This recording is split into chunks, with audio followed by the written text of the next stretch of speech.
Es martes y llega el episodio 9 de la temporada 2, en el que hablaremos sobre unos datos de Instagram para cerrar 2022, además de las secciones semanales de Viral, Tweet, Superlike y, como no, las preguntas de los oyentes, donde hablaremos de la reciente polémica entre los influencers foodies, definiremos el ASMR, os recomendaré una aplicación llamada OneSec y hablaremos de cómo medir el ROI en una colaboración.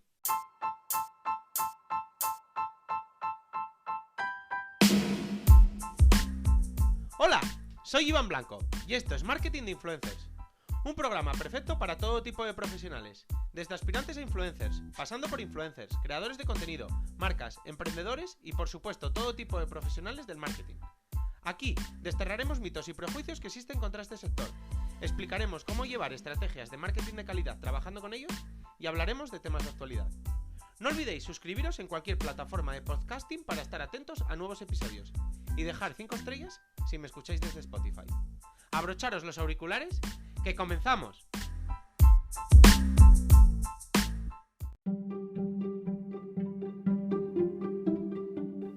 Comenzamos con el viral de la semana. ¿De qué se habla estos días alrededor del marketing, las redes sociales y los influencers? Quédate, como diría la canción viral de este año, que comenzamos. Se ha hablado y mucho estos días de la polémica entre dos influencers, bueno, entre dos, ¿no? Entre más. Pero bueno, destapó la liebre un influencer del mundo foodie en el que hablaba un poco de la conducta desleal de algunos compañeros dentro del sector que se dedicaban a ir a restaurantes por los que recibían, bueno, por los que por esa visita recibían un fee, digamos, y subían el contenido de los vídeos como creadores de contenido, en plan, he descubierto este restaurante en medio de la carretera de Huelva y me parece increíble. Y en verdad no era así porque era una colaboración pagada. Y señalaba que, bueno, que a todos, la mayoría de los compañeros del sector que seguía, se estaban lucrando a base de engañar, como quien dice, a sus seguidores. Bueno, a raíz de esto, pues bueno, varios compañeros entraron al trapo, le comentaron y bueno, el salseo típico. Pero vamos, me parece un tema perfecto un poco para recordar el podcast que ya hice hace un tiempo hablando de un poco la conducta desleal entre influencers y para un poco volver a traer el tema a colación porque sigue siendo un tema que está vigente y seguimos viendo como al final los creadores de contenido y los influencers, pese a no ser lo mismo exactamente, muchas veces sí son la misma persona, pero no es el mismo tipo, digamos, de acción. Y como pues muchas veces pues, los influencers se ocultan detrás de un creador de contenido pues para, digamos, lucrarse doble. Porque si tú, por ejemplo, creas un vídeo para tu canal de YouTube hablando de un restaurante y además por el que vas a cobrar por las visitas gracias a tus seguidores, pero además el restaurante te paga, es un lucro doble y además pierde un poco la veracidad porque evidentemente pues hablarás del restaurante como has acordado con el restaurante hablar, serás más benévolo, no serás tan duro, no lo has conocido de forma, digamos, casual, sino que lo has encontrado pues porque te ha contactado o tú lo has contactado, etcétera, etcétera. Entonces, pues no indicar eso durante el vídeo, no indicar que es una colaboración pagada, etcétera, etcétera, pues engaña un poco pues evidentemente a tus seguidores, pero por supuesto le doy un poco la razón al influencer que destapaba un poco la liebre. Al final es una conducta desleal con el resto de compañeros que pues evidentemente cuando tienes que buscar restaurantes tú solo, pagar cuentas, etcétera, etcétera, pues no es lo mismo que a otros compañeros que pueden tener el doble de inversión porque están recibiendo el mismo dinero que tú, si por ejemplo tienen tus mismas visitas más el del restaurante y bueno, pues ese dinero se lo pueden gastar en crecer más rápido y en crecer más, digamos. Entonces, sí, es una conducta totalmente desleal y me parece que se ha hablado más del salseo de que dos personas públicas discutan en público, pero esconde lo que hay detrás y unas prácticas que tarde o temprano tendrán que acabar desapareciendo. Y nada, pues me gustaría saber qué opináis y Si os resulta sencillo identificar cuando es una colaboración pagada, cuando no, si necesitáis que os lo indiquen, si no, porque hay mucha gente que me dice que se nota perfectamente y que no hace falta indicarlo, que se sobresupone, pero yo creo que no, porque algunas veces, no sé, yo viendo algunos vídeos sí que me ha parecido que era real, pero bueno. Os escucho, os leo, me vais contando a ver qué opináis de este tema. Como mencionábamos al principio del episodio, hoy vamos a hablar un poco de datos de influencer marketing de 2022, los más actualizados ahora mismo, que nos vienen a ayudar un poco a establecer un poco cómo está digamos, el sector y a ver con perspectiva el futuro o hacia dónde va el sector cara a 2023. Este estudio con el que me he topado, y la verdad es que me ha parecido muy interesante, es de IAB Spain en, en asociación con Nielsen, que es una compañía líder en información, datos, análisis de audiencias, etcétera, etcétera. Y el estudio, la verdad, que arroja datos muy interesantes. El primer dato, que me parece de los más interesantes, es que en Europa, digamos que hay 10,5 millones de influencers activos, pero activos en Instagram, TikTok y YouTube. Es decir, no tiene en cuenta otras redes sociales como podrían ser Twitch, Twitter, que bueno, digamos, primero no están muertas y segundo, yo conozco bastantes personas que, digamos, que la base de sus seguidores está en Twitter, sobre todo. Y bueno, algún que otro perfil queda en Twitch. Es verdad que los de Twitch suelen tener también una base de seguidores en otras redes sociales, pero bueno, seguramente algún caso hay. Y bueno, a ver, 10,5 millones de seguidores, teniendo en cuenta que en Europa más o menos hay 750 millones de personas, digamos, estamos hablando de uno de los continentes menos poblados del mundo, me parecen números bastante interesantes y estamos hablando de una población, digamos, bastante activa en redes sociales y, digamos, un mercado bastante importante cara al influencer marketing. Y yo creo que ya estamos viendo indicios sobre ello que, digamos, que no todo viene de Estados Unidos y ya Europa es propulsora en diferentes temas. Pero bueno, vamos un poco más allá, vamos a España, que creo que es lo más importante, digamos, de esto, porque al final es lo que más cerca nos toca. De esos 10,5 millones de influencers, 1,56 están en España. Es decir, España agrupa el 15% de los influencers de toda Europa. Esto tiene lógica, sobre todo teniendo en cuenta que bueno, España es el cuarto país más poblado de Europa, con, bueno, 47 millones. Pero bueno, no deja de ser interesante cómo al final los números se traducen en realidad y España es un país bastante activo en redes sociales y bueno, que está produciendo bastantes influencers, digamos. De otros países, solo, digamos, Reino Unido e Italia tienen más influencers que nosotros. Y a la vez, Alemania y Francia tienen más o menos los mismos. Esto, por un lado, es positivo, pero a mí también me ha dejado con, digamos, un poco alerta, porque lo de Reino Unido es muy comprensible. Al final son 2,4 millones de influencers en un país que tiene menos habitantes que España, pero es angloparlante y digamos que pues al final son influencers que pueden ser seguidos por muchísimos más países. Pero sin embargo, España, que es el segundo donde, digamos, la comunidad potencial mayor es, gracias a la Latinoamérica, los números son buenos, pero digamos que podrían ser mejores, porque Italia, que digamos, sus, sus influencers pueden llegar a menor número de personas, porque hay muchísimas menos personas en el mundo hablando italiano que hablando castellano, tiene más seguidores que nosotros, o sea, tiene más influencers que nosotros y además tiene influencers muy importantes como Kaby Lame o Chiara Ferrani que arrasan en todo el mundo sin, sin ser su idioma nativo precisamente el inglés. Así que digamos que son datos positivos, pero son también datos a coger un poco con pinzas porque España todavía podría estar más arriba. De ese 15% de influencers europeos que son españoles, que como decíamos eran 1,56 millones, el 37% están en Madrid y luego la siguen Barcelona, Sevilla y Valencia. Esto sí que no es ninguna novedad.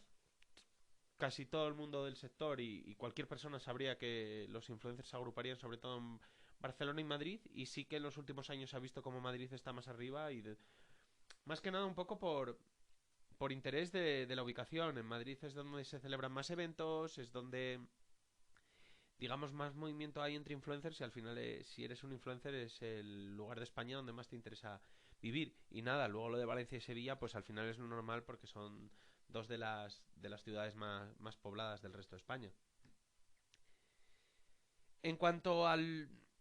Un dato que sí me ha parecido bastante curioso, que era ya hablando de la población española, decía que 2 de cada 100 habitantes en España tienen más de 1000 seguidores en Instagram.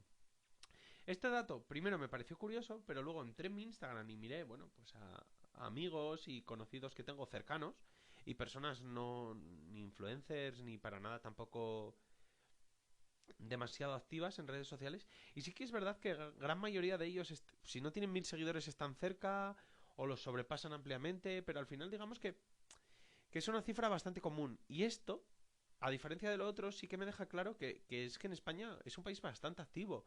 Es decir, este estudio no entraba en eso y sí que me parecerían números interesantes, pero en España estoy seguro de que dentro de Europa somos de los países que más redes sociales consumimos, más tiempo les dedicamos e incluso que al final más activos somos dentro de las mismas. Al final Instagram sobre todo ha sido una red social que ha entrado muy fuerte en España y digamos que su éxito ha sido bastante alto. Al final casi todo el mundo, digamos, que tiene un smartphone tiene Instagram, sube fotos, es medianamente activo, y es rara la persona con un smartphone que no tiene Instagram. Ya casi se ha asemejado, no llega a ese nivel, pero a WhatsApp, digamos. Entonces, sí que era un número que al principio me sorprendió, pero luego si te paras a pensarlo, es lo común, porque al final Instagram es la red social en la que más tiempo llevamos, por tanto es en la que más seguidores, digamos, se van acumulando con el paso del tiempo, y al final es normal que la mayoría de personas pues acumulen más de 1000. En cuanto al género de los influencers, pues nada, TikTok sobre todo era no es ninguna novedad, pero bueno, sí que es interesante porque confirma lo que sospechábamos. TikTok la mayoría son mujeres, en YouTube la mayoría son hombres, y en Instagram la proporción digamos que está más equilibrada. En cuanto a generaciones, TikTok la mayoría de influencers son de la generación Z, en Instagram la mayoría de influencers son millennials, y en YouTube sí que había un poco de todo. Hay desde millennials, generación Z, gente más adulta. Digamos que está un poco más repartido. Y bueno, es algo que si nos paramos un poco a pensar y a ver quién está teniendo éxito y en qué red social, pues al final podríamos llegar fácilmente a esa conclusión. Lo que sí me pareció más interesante y bueno, igual no tan intuitivo, era digamos, el reparto de influencers, de la típica división de influencers teniendo en cuenta sus seguidores, dependiendo de las diferentes redes sociales. En Instagram, el 92% de los influencers son nano, es decir, están entre 1 y 10.000 seguidores. El 92%, que me parece una cifra escandalosa. El 7 siguiente por ciento son los micro, y los que están entre 10 y 50. Es decir, el 99% de los influencers tiene menos de 50.000 seguidores. A partir de ahí está un 1%, un poco menos, que tiene entre 50.000 y 100.000, y ya digamos el porcentaje residual, mucho menos del 1%, se reparten entre macro y mega. Es decir, menos de un 1% de los influencers de Instagram tienen más de 100.000 seguidores. Lo que me ha parecido bastante interesante. En TikTok este reparto también es bastante bestia, pero no tan bestia. Es decir, solo el 86% siguen siendo nano, frente al 92% de Instagram. El 11% son micro, es decir, el 97% se agrupan en estas dos categorías. Pero sí es verdad que hay un 1% para macro influencers. Perdón, para influencers entre 50.000 y 100.000, perdón. y un 2% para macro influencers, es decir, con 100.000 o más seguidores. Lo que ya me ha parecido, bueno, un poco más, digamos, más repartido. Y ya YouTube sí que es la más repartida. Y luego, si queréis, entramos un poco en profundidad a comentar por qué, que yo creo que tiene sentido. Pero el 62% son nano, el 22% son micro, es decir, el 84% se agrupa aquí, pero queda un 5% para influencers entre 50.000 y 100.000 seguidores, un 9% para los macro, es decir, entre 100.000 y 1.000.000, y un 2% para influencers con más de 1.000.000. Yo creo que YouTube, por lo que la crítica que estaba haciendo antes, es la que los, digamos, influencers de la plataforma más han abierto a Hispanoamérica, por lo que se ven los números, que muchos más pueden llegar a pasar el millón de seguidores, que si no es muy difícil ciñéndonos solo a los habitantes de España. Y a la vez demuestra que es más, digamos, es más fácil o es más agradecida para crecer YouTube, o es más difícil estancarse. Es decir, llegar a pasar los 50.000 seguidores, estar entre los 100.000 y tal, poco a poco va siendo más común, y a la vez creo que si hay menos nano, también se debe un poco a los ingresos. Es decir, en YouTube no es, digamos que no es como Instagram, es una red social quizás un poco más costosa, porque al final, digamos que el vídeo es más costoso, lleva más tiempo grabar, no solo en dinero, sino digamos también en un poco en el tiempo que requiere. Requiere más tiempo, más trabajo, más edición, etcétera, etcétera. Y digamos que si te estancas entre 1.000 y 10.000 seguidores, pues puedes acabar dejándolo, porque al final, pues digamos que los ingresos van a ser muy pequeños frente al tiempo que te requiera y a los gastos que te provoque, y digamos que puede ser más fácil que abandones la plataforma. Entonces, si no tienes posibilidad de crecer, pues es más fácil que lo dejes. Por eso yo creo que es con diferencia la que menos nano influencers tiene, y por lo que casi ya el 38% ya pasan los 10.000 seguidores en adelante. Y a la vez creo que es la que poco a poco, si vas llegando a un número interesante y sigues, digamos, subiendo vídeos, etcétera, etcétera, la que es más fácil crecer, más fácil hacerte viral y ir subiendo. A día de hoy, más que nada por su algoritmo, porque al final no es una red social en la que tú entres y veas a los que sigues, sino que más bien va por recomendación. Entonces, bueno, en eso muy parecido a TikTok. Entonces, poco a poco, pues al final vas viendo, digamos, un poco el contenido de la gente que más éxito está teniendo, con lo que es más fácil que lleguen a ti. Y luego, por último, el último dato y no menos importante. Esto es, esto iba un poco de la inversión publicitaria o inversión de marcas en influencers. Pues digamos que más del 50% de esta inversión estaba en moda, comida y viajes. Es decir, de todos los influencers españoles, que habíamos señalado que eran 1,6 más o menos, de ese 1,6 millones de influencers, el 50%, es decir, el 50% de los ingresos se agrupan los que se dedican a comida, viajes y moda. Esto me parece curioso, primero por una razón. Porque me parece que esto viene un poco a demostrar por qué, si entramos en Instagram, la mayoría de influencers son de estos nichos, porque son los que más dinero generan. Entonces, primero, es a los que más va, hacia los que más se orienta la mayoría de influencers. Y segundo, como son los que más dinero ingresan, pues son los que les permite pues mantenerse, crecer, probar cosas, etcétera, etcétera. Por tanto, son los que más crecen. Y a la vez, también me parece sorprendente porque, pese a ser el 50%, es casi el 26% el que va a ropa y un 14% el que va a restauración, comida, marcas de comida, etcétera, etcétera. Y solo el 11%, digamos, de este 50% es el que va un poco a viajes, turismo, etcétera, etcétera. Y siendo España un país en el que gran parte de sus ingresos se van a turismo, me parece que pese a ser digamos, una inversión alta, esperaba que fuera un poco más alta. Sobre todo teniendo en cuenta esto. Y a la vez, otra cosa que me pareció curiosa, que luego, bueno, pues quedan todos los otros sectores que la verdad que el porcentaje es bastante residual porque va desde el 7 en cosméticos al 1,57 en cámaras y fotografía. Pero es que por el medio están deportes, coches, juguetes, decoración, música, arte, ropa de deporte, electrónica, un poco de cuidado personal, café, videojuegos, televisión. Y era este el que me parecía curioso porque era un 1,76% de la inversión. Eran televisión, películas, etcétera, etcétera.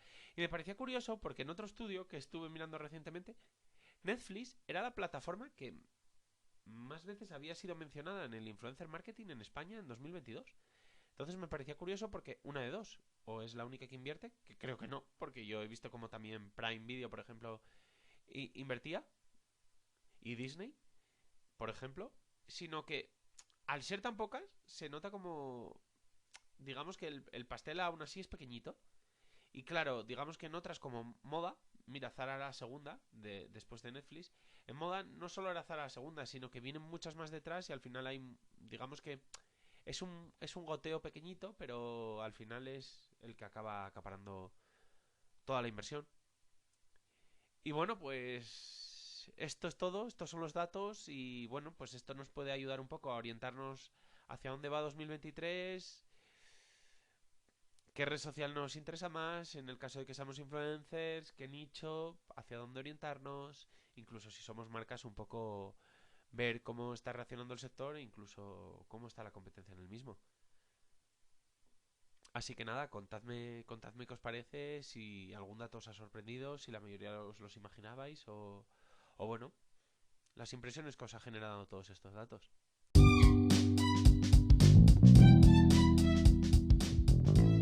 Pasamos a Tweet. Saca boli y libreta o abre tu aplicación de notas, que comienza la sección de nuestro diccionario de influencer marketing, donde semana a semana te resumiré en máximo 140 caracteres algunos de los términos más importantes dentro del sector, y luego profundizaremos un poco más en cada uno de ellos.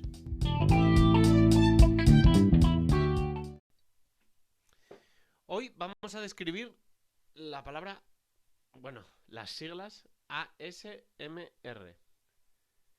Allá vamos. El término ASMR es un neologismo que proviene del inglés y que significa respuesta sensorial meridiana autónoma. Se utiliza para sonidos que en determinadas personas provocan una reacción placentera. Saliendo de la definición, casi todos ya sabéis lo que era ASMR, solo quería, ponerlo aquí en el diccionario de influencer marketing un poco para que vierais cómo se está utilizando ahora en el influencer marketing. Mucha gente estaba utilizando estos ruidos que iban desde pues, sonidos de la naturaleza, rascar algo, sonidos con la lengua, etcétera, etcétera, porque le provocaban determinados placeres. Reconozco que yo no soy... debo ser algo inmune a esos tipos de sonidos porque a mí no me provocan nada, incluso algunos me parecen molestos, pero a mucha gente sí que le relajaban, le ayudaban a dormir, etcétera, etcétera. ¿Y qué me he fijado desde hace poco y por eso lo relaciono con el influencer marketing?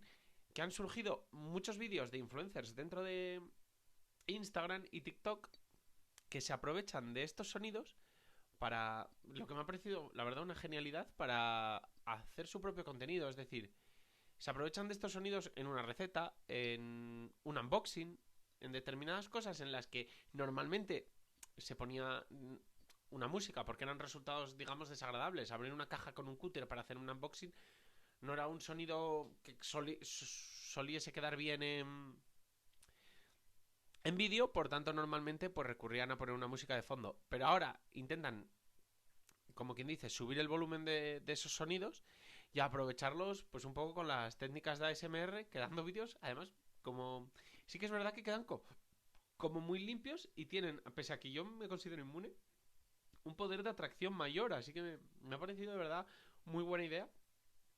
Sé que lleva tiempo, no tampoco digo que se lleven 2 semanas, pero no sé, no me había parado a pensar en ellos hasta el otro día que dije, es que tiene algo hipnótico realmente el vídeo y no sé, me parece como esto que siempre vengo a demandar dentro del sector, que es un poco esa búsqueda de intentar innovar, de ser creativo, de buscar, no sé, nuevas vías, nuevos caminos, pues esto, pese a que es una pequeña cosa, evidentemente, es un poco ese camino, esa forma de hacer cosas nuevas o de intentar hacer cosas interesantes o distintas. Así que nada, decidme qué os parece, si os gusta, si utilizabais el ASMR en vuestro día a día o en determinados momentos, si lo habíais visto en este tipo de vídeos que os digo, si lo habéis utilizado vosotros, etcétera, etcétera. Contadme un poco, ya sabéis, siempre es un gusto hablar con vosotros y siempre me ayudáis a entender un poco más todo.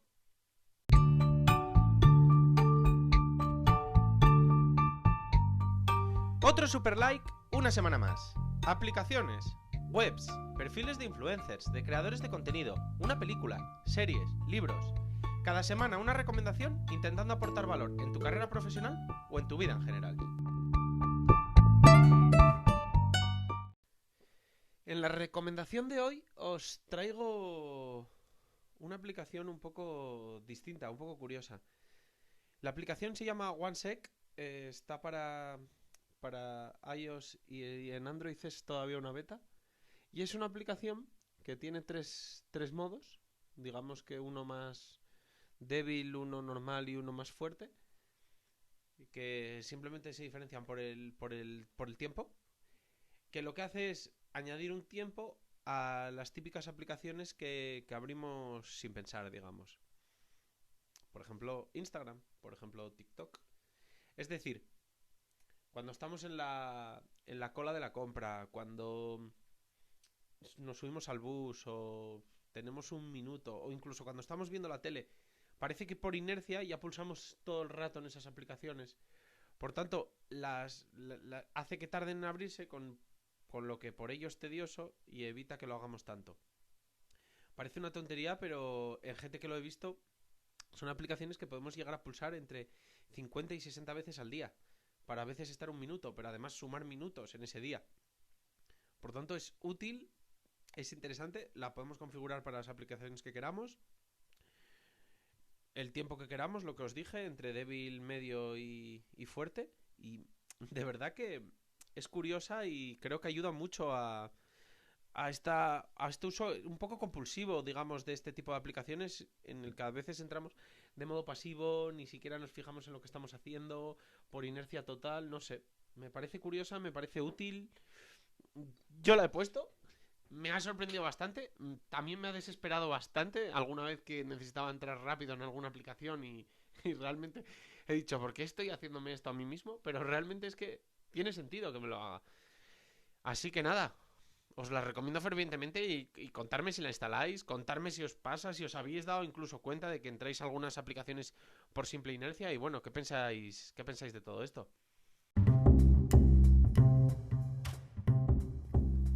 Como diría un real influencer, venga va, que estoy aburrido en el AVE, contesto 10 y cajita de preguntas en las stories. Fuera bromas, en esta última sección iremos resolviendo algunas preguntas que me enviáis al mail hola@marketinginfluencers.com y que por supuesto se resuelto en privado, pero que comentándolas también por aquí podemos aportar valor a más personas.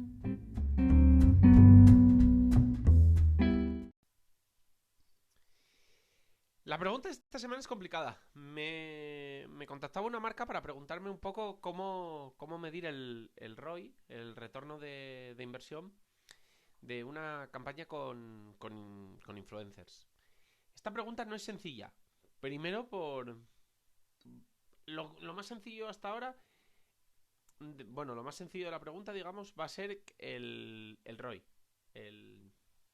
La parte de la inversión. El retorno es lo complicado. Por la parte de la inversión creo que es fácil. Si realizamos una campaña con 5 influencers en la que le regalamos, vamos a decir, 5 anillos, cuyo valor para nosotros, no el precio que ponemos de venta al público, es de 10 euros. Pues son 50 euros. El envío son otros 5 euros. Pues por otros 25, 75. Serían 75 euros más aquí habría que añadir el coste en horas que le ha llevado al responsable de marketing o del departamento de influencers o bueno, dependiendo del tamaño de nuestra empresa, realizar la campaña. Y esa sería la inversión. Ahora bien, el retorno. ¿Cómo medir el retorno? Bueno, pues tenemos diferentes formas. Por un lado, si le hemos dado cupones de descuento al a estos influencers, pues sería medianamente fácil, porque entonces veríamos un poco cuánto se vende con esos cupones, cuál es el beneficio de esas ventas y ahí nos saldría el retorno. Si el beneficio es inferior a esos 75 euros más las horas, pues sería una campaña que económicamente daría un beneficio negativo. En caso de que se vendieran por encima de esos 75 euros el beneficio, pues sería positiva. Ahora bien, hay muchísimos más matices a todo esto. ¿Por qué? Pues vamos a hablar de un poco de ello. Por un lado está un intangible que sería el alcance y los impactos que le hemos dado a la marca, que sería un poco más branding. Es decir, la marca, mucha gente la ha visto, la ha visualizado gracias a esos 5 influencers. Bueno, mucha gente, X número de gente la ha visto y pues igual no nos compran hoy, igual no nos compran mañana, igual no nos compran este mes, pero igual nos compran dentro de 2 meses. ¿Por qué? Porque se acuerdan de la marca, porque estaba ahí presente, tal. Este sería el primer intangible. Segundo intangible, pues gente que no utiliza los cupones de descuento o incluso que hemos hecho una campaña sin cupones de descuento. Entonces, ahí sí que iba a ser casi imposible saber de dónde viene cada persona. Luego, por otro lado, ya vamos a rizar el rizo, pero de esas personas a las que les hemos vendido, pues que les vea el anillo que se han comprado nuevo una amiga y compre gracias a eso. Sería indirectamente gracias a la campaña con influencers. Entonces, hay muchos intangibles, pero la mejor forma de medirlo es, lo que os digo, una simple con digamos cupones de descuento. Aún así, si no utilizamos cupones de descuento, las formas de medirlo se empiezan a complicar. Podemos darles links traqueables, cuánta gente ha comprado a través de esos links, etcétera, etcétera. Pero lo que digo, es muy difícil de medir, es muy difícil de sacar ese retorno y muchas veces pues tenemos que hilar muy fino. Incluso podemos compararlo con la semana de ese mismo año, pero del anterior, que no hicimos una campaña, lo dicho, o de la semana anterior, es muy complicado. Pero, lo que os digo, tener claro que no solo además es el dinero, sino que tenemos que tener en cuenta esos beneficios no tangibles o no fácilmente tangibles que también nos van a proporcionar este tipo de campañas. Con esto no quiero decir que todas las campañas sean un éxito, con esto no quiero decir que no hay que fijarse en los números, por supuesto hay que fijarse, pero que no va a ser fácil, ninguna marca en el mundo consigue tener estos números 100% claros, lo único que hacen son baremos o aproximaciones, pero bueno, con esto creo que os queda claro ya por lo menos que hay más intangibles y formas un poco de medirlo, y a veces igual las pérdidas son muy pequeñas para los intangibles que nos han dado que no podemos tener en cuenta en ese momento.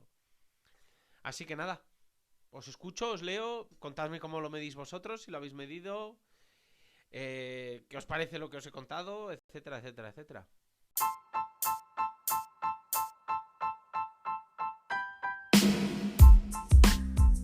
Y hasta aquí el programa de hoy. Muchas gracias por escucharme. Ya sabéis que os resuelvo cualquier duda y os leo en hola@marketinginfluencers.com. Me hace muchísima ilusión que me escribáis y contesto a todo el mundo. Y por supuesto, pasaros por mi web, marketinginfluencers.com, donde encontraréis muchos más contenidos en diferentes formatos. Os dejo todos estos enlaces y alguno más de interés en la descripción. Nada más y hasta la próxima.